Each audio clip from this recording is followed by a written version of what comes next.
Bon, ben on va procéder à l'exportation de ça, mais ça m'aurait bien plu qu'il y ait quand même... Oui, il y a quand même des choses à faire en plus. Alors là, vous allez apprendre une astuce assez extraordinaire pour améliorer les impressions. Ok, certaines images montrent du blanc ou du papier, on est d'accord. Sur les nuages là, de cette image-là, le blanc il est fait par le papier, si on imprime. Voilà. Ce ne sont pas nombreuses les images ici à avoir du blanc, mais il y en a qui ont du blanc sur elles. Bien. Et à côté des images, là, vous avez aussi le blanc du papier. Ok. Eh bien, figurez-vous que si on arrive à atténuer l'intensité lumineuse du papier partout,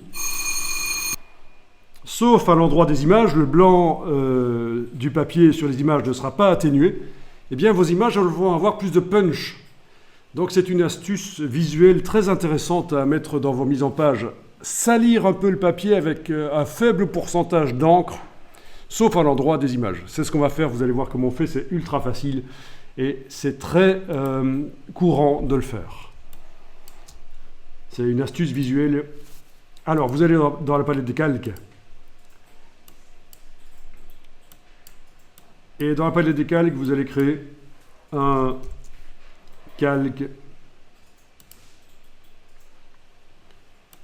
Voilà, le calque 2 que vous allez placer sous le calque 1. Je vais l'appeler fond salissant. Voilà. Pourquoi j'ai mis ES? Ok, fond salissant. Oui. Alors, dans ce calque, je vais mettre un grand rectangle qui va même déborder au-delà des limites de la page pour être à bord perdu et qui va avoir pour but de salir le fond. Mais soyons intelligents. C'est pour tout le document qu'on a besoin de ça, donc on va le faire dans le gabarit. Donc, non seulement vous avez créé un calque fond salissant que vous avez placé en dessous du calque 1, mais en plus, vous allez maintenant dans le gabarit, dans la palette des pages, menu fenêtre page. Vous allez double-cliquer sur le gabarit A, qui est utilisé actuellement par les pages du document. Donc, en bas à gauche de la fenêtre, il est bien indiqué A gabarit, évidemment. Et vous voyez rien du tout sur cette page de gabarit. Donc, vous allez créer un rectangle avec l'outil rectangle ici. Vous le commencez en dehors de la page et vous le terminez en dehors de la page. Voilà à quoi il ressemble. Donc, il doit être au moins à 3 mm des bords de la page. Il peut être au-delà, il n'y a pas de problème.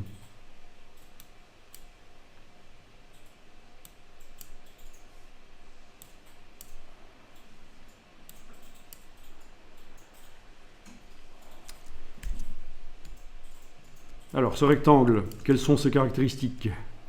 D'abord, est-ce qu'il est sur le bon calque? Parce que je n'ai même pas vérifié quel était le calque qui était activé. Oui, il est sur le bon calque.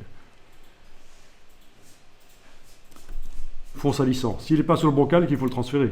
Donc s'il est sur le calque 1, vous le transférez avec le petit carré sur le calque fond salissant. Donc, au niveau de son fond, on va aller créer la couleur salissante. Vous allez dans la palette nuancier, donc F5 sur le clavier, menu fenêtre couleur nuancier. Et on va pouvoir faire du noir à une intensité de, on va dire 4%. Essayons ça, 4, touche tabulation pour valider. Voilà. Là, on verra en plus visuellement sur l'écran. C'est peut-être un peu fort, mais pourquoi pas. On verra en plus visuellement sur l'écran ce que ça donne. Au passage, est-ce que vous savez ce que c'est la couleur de repérage? C'est ça, c'est juste pour les traits de coupe. Erreur habituelle de débutant en infographie. Il veut mettre du noir sur du texte. Il met la couleur de repérage en se disant ben, c'est du noir. Et résultat, qu'est-ce qu'il obtient à l'impression? Non, non, non. Si on met dans un document du texte au milieu de la page, là, et qu'à la place d'utiliser du noir, on utilise la couleur de repérage, il va se passer quelque chose à l'impression. Il va pas les imprimer. Si, c'est tout l'inverse. C'est pas qu'il va pas les imprimer, qu'il va pas imprimer le texte, il va imprimer le texte, mais avec 100% de noir, 100% de cyan, 100% de magenta, 100% de jaune, superposé, ça va faire des gros pâtés qui vont pas sécher à la sortie, ça va tout salir les feuilles. Oui, parce que c'est ça la couleur de repérage. C'est une couleur qui est à 100% de chacune des encres. Ok, fin de la parenthèse. On a bien utilisé l'encre noire ici, c'est parfait. Et si on retourne sur la page 1, vous devriez déjà voir que nos images ont l'air plus péchues. Alors nous avons juste un petit problème qui n'en est pas un. C'est que nous avions collé les images les unes aux autres, si vous vous souvenez. On avait utilisé le script MakeGrid, je pense. Et pour donner l'impression qu'elles sont séparées les unes des autres, on avait mis sur le bord des images un contour blanc. Mais il est toujours là, visible, le contour blanc, en fait. Donc,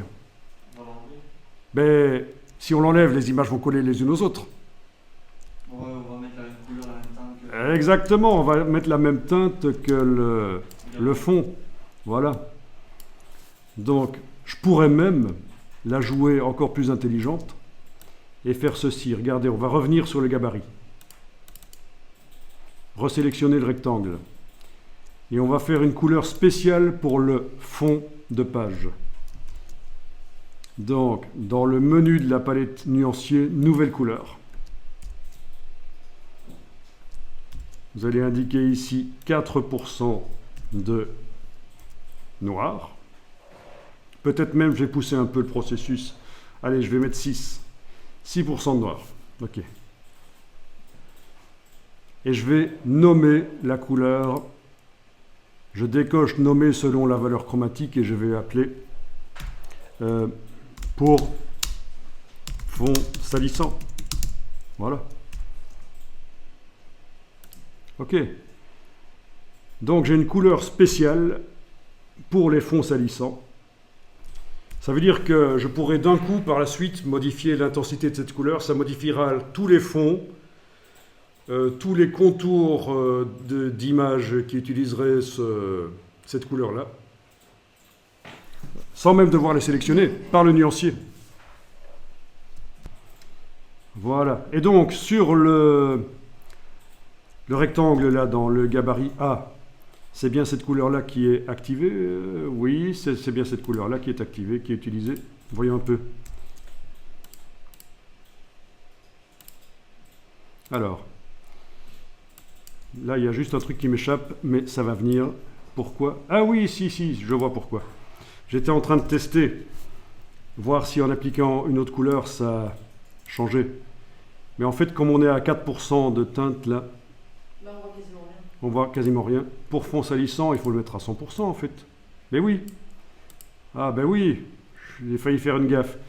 J'ai plus besoin de diminuer la teinte là au-dessus, puisque dans la couleur, il est indiqué qu'il n'y a que 4% de noir.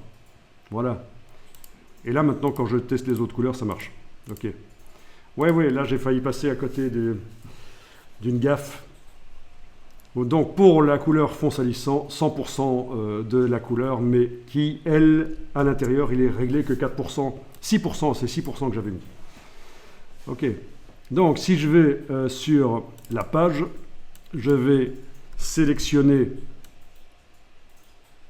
toutes les images. Je fais un rectangle autour. Au niveau du contour,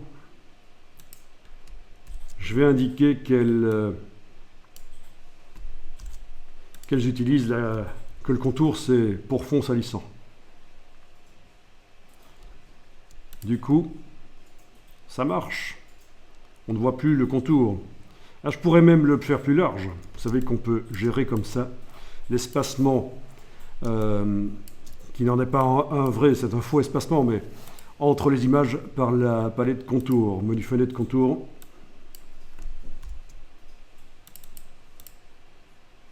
Voilà.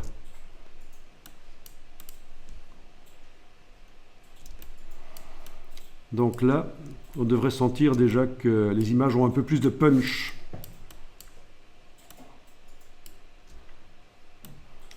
En n'ayant aucun objet sélectionné, donc je peux cliquer à côté de la page, je peux aller remodifier cette couleur pour fond salissant. En double-cliquant sur elle. Et je vais dire, tiens, je vais la mettre plutôt pour bien voir les choses ici. Je vais la mettre à 10. À partir d'un certain moment, ça devient visible que le fond est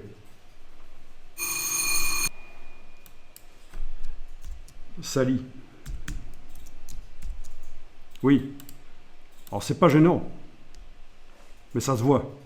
Là, je l'ai mis à 16%. Vous avez l'effet qui commence à vraiment se voir. Mais est-ce que c'est vraiment gênant parce que pour certaines brochures, ça peut donner un côté intéressant, comme si ça avait été imprimé sur du papier gris et que vous avez de l'encre blanche qui a servi à faire les images, sauf que c'est faux. Il n'y a pas d'encre blanche quand on imprime chez un imprimeur en offset. Il y en a en sérigraphie éventuellement, quand on imprime des t-shirts avec la technique de la sérigraphie, mais pas en offset. Je parle de la sérigraphie, qui est une technique ancienne qui revient fort à la mode depuis qu'une multitude de petites boîtes de graphisme existent. Dans les années 2010-2020, voilà, il y a beaucoup de gens qui se mettent à faire du graphisme. Voilà, c'est ça. C'est un châssis sur lequel on a tout est bouché. C'est un tissu, tout est bouché, tous les trous du tissu sont bouchés. Le tissu est tendu sur le châssis, sauf à l'endroit de certains endroits du tissu, c'est pas bouché. Et donc, quand on met de l'encre et qu'on racle, ça transfère à travers le tissu sur le support qui est en dessous. Et le support est multiple. Ça peut vraiment être des supports multiples, des plaques de métal, des t-shirts, ça peut être de tout. Donc voilà, on voit qu'il est en train de mettre l'encre sur le châssis avec un t-shirt en dessous.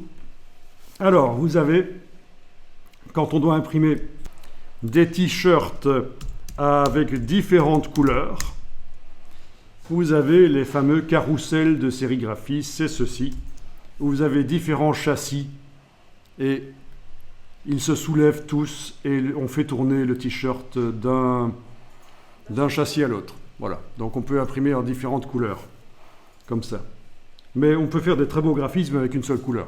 Et donc là, on peut utiliser de l'encre blanche sur des t-shirts, voire même de l'encre dorée ou plein de choses. Alors, question piège, sérigraphie, ça veut dire quoi? Ça vient d'où? C'est du grec, non? Oui, le grec. Oui, qu'est-ce qu'il a le grec à part sa cuisine qui est délicieuse? Sa religion qui est pas mal. Hein? Alors, sérigraphie vient du terme soie, parce que le tissu qui est utilisé à l'origine, qui est tendu sur les châssis, c'est de la soie. Série, ça veut dire soie. D'accord? Maintenant, c'est du tissu synthétique, c'est du synthétique plus résistant, mais voilà. Donc, il y a peu de gens qui le savent, et le plus drôle, c'est que j'ai déjà rencontré des gens qui font de la sérigraphie, mais qui ne savent pas ce que veut dire sérigraphie. C'est encore plus drôle. Voilà, c'est indiqué ici. Sérigraphie, du latin sericum, la soie, et du grec graphéin, l'écriture. Voilà. Excusez mon accent grec. Ok, la sérigraphie. Et alors, tant qu'on y est, l'offset, est-ce que vous savez déjà à quoi ça ressemble une presse offset? Mais il faut aller visiter des imprimeurs. Voilà, ça c'est une presse offset. En réalité, une presse offset, c'est une suite de presses monochromes collées les unes aux autres. Le papier, contrairement à ce qui se passe dans l'impression jet d'encre où toutes les encres arrivent en même temps sur le papier, en offset, le papier reçoit d'abord les encres cyan, magenta, jaune, et puis on termine par le noir qui se superpose à tout ça. Et qui est, pour les photos, là pour renforcer les parties sombres, parce que cyan, magenta, jaune, superposés au même endroit dans les photos, dans les parties sombres des photos, ça devrait faire du noir, mais ça fait du brun foncé, c'est horrible. Donc le noir est là pour compenser une déficience des encres, la pureté des encres. Voilà. Ça, c'est une presse offset. Et parfois, il y en a plus, parce que vous avez en plus de l'impression en 4 encres, l'impression quadrichromie, vous avez... Une couleur spécifique Pantone. Ah, exactement, une couleur spécifique Pantone pour faire, par exemple, un titre en fluo. Ça peut aussi être un vernis sélectif qui vient mettre du vernis sur une partie seulement de la photo. On appelle ça un vernis sélectif. Et du coup, des fois, les imprimantes. Alors oui, ça peut être long, parce que chaque fois qu'il y a une encre supplémentaire, ça peut... Et évidemment, les coûts, c'est assez important. Et d'autant plus qu'il existe aussi des techniques d'impression en 6 couleurs, l'hexachromie, où on utilise en plus du cyan magenta jaune noir, on utilise l'orange et le vert. C'est plus coûteux, mais ça donne des images avec plus de saturation. Vous avez la septachromie, c'est plus rare, pour imprimer des livres d'art. En plus de cyan magenta jaune noir, orange vert, vous avez de l'encre bleue. Tout ça pour sortir des limitations de l'offset 4 couleurs. Parce que l'offset 4 couleurs, quand vous voulez faire des orangés, vous superposez du magenta et du jaune, mais c'est jamais très lumineux. Pour faire du vert, c'est du cyan et du jaune, c'est jamais très lumineux. Alors que si vous utilisez de l'encre orangée et verte en plus, là, on arrive à faire des beaux livres de cuisine, par exemple. Des livres de cuisine, c'est systématiquement, s'ils sont bien faits, en 6 couleurs. Les 7 couleurs, avec de l'encre bleue en plus, c'est plutôt pour les livres d'art, là, c'est beaucoup plus rare. Les magazines 6 couleurs, ceux qui vous coûtent 15 € le magazine, il n'y a pas que la couverture, dans ce cas-là, qui est 6 couleurs, il y a aussi l'intérieur des magazines. Oui, parce que pour attirer le client, certains magazines sont en 6 couleurs sur la couverture, mais l'intérieur, c'est de la 4 couleurs. Voilà. Alors, ça, c'est quand même essentiel de connaître. On a trop souvent un peu râlé, en tant que formateur, de voir que des gens étaient diplômés et ils ne savaient pas ce que c'était les techniques d'impression. Ah, voilà une belle, hein. Vous savez pourquoi ça s'appelle l'offset? Non. Tiens, voilà une presse offset alimentée par bobine. Les petites presses offset sont alimentées par des feuilles prédécoupées. C'est ce qu'on appelle le feuille à feuille, le sheet fed. Celle-ci est alimentée par une bobine qu'on appelle le web. Donc, web offset, rien à voir avec l'Internet, c'est alimentation par bobine. Et évidemment, après, il faut couper les feuilles, etc., faire le façonnage. Donc, il y a une machine à la suite qui automatiquement peut plier, couper, agrafer. Bon.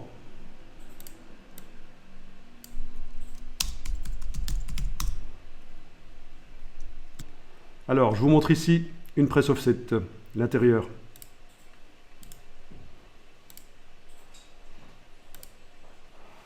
Vous avez la plaque offset. C'est un peu comme la pierre tout à l'heure, lithographie, où vous avez non pas un dessin fait au crayon gras, mais c'est une matière spéciale qui est sur la plaque et qui est grasse. Et là où l'encre ne doit pas rester, il n'y a pas cette matière grasse. Mais là, il y a la matière grasse. Et donc,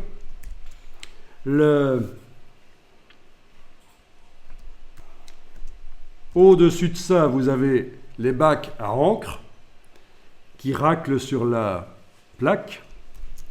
Et l'encre ne va que là où ça doit être imprimé. En dessous, qu'est-ce que vous avez? Le papier? Pas du tout. On ne peut pas mettre le papier directement sous la plaque. Ah. C'est un rouleau en caoutchouc. Parce que si vous mettez, comme on faisait pour la pierre litho, directement le papier sur la pierre, en fait, à cause du nombre d'exemplaires imprimés et de la friction, la plaque s'userait. Donc l'astuce, c'est de transférer d'abord l'encre qui est arrivée donc du dessus et qui n'est allée, parce que évidemment la plaque offset est mouillée, comme la pierre litho tout à l'heure. La plaque offset est mouillée, l'encre ne va que sur les parties grasses et ne va pas sur les parties mouillées où l'eau a pu rester. Donc, eh bien l'encre est d'abord transférée sur ce rouleau en caoutchouc, qui lui transfère sur le papier. Et c'est pour ça que ça s'appelle la technique offset. Ça veut dire transfert. Voilà.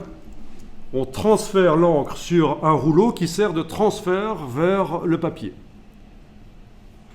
Offset, ça veut dire transfert. Ça veut dire décalage aussi, mais ça veut dire transfert. Ah ça, c'est quand même intéressant de le connaître, un minimum, quoi. Quand on est dans le métier.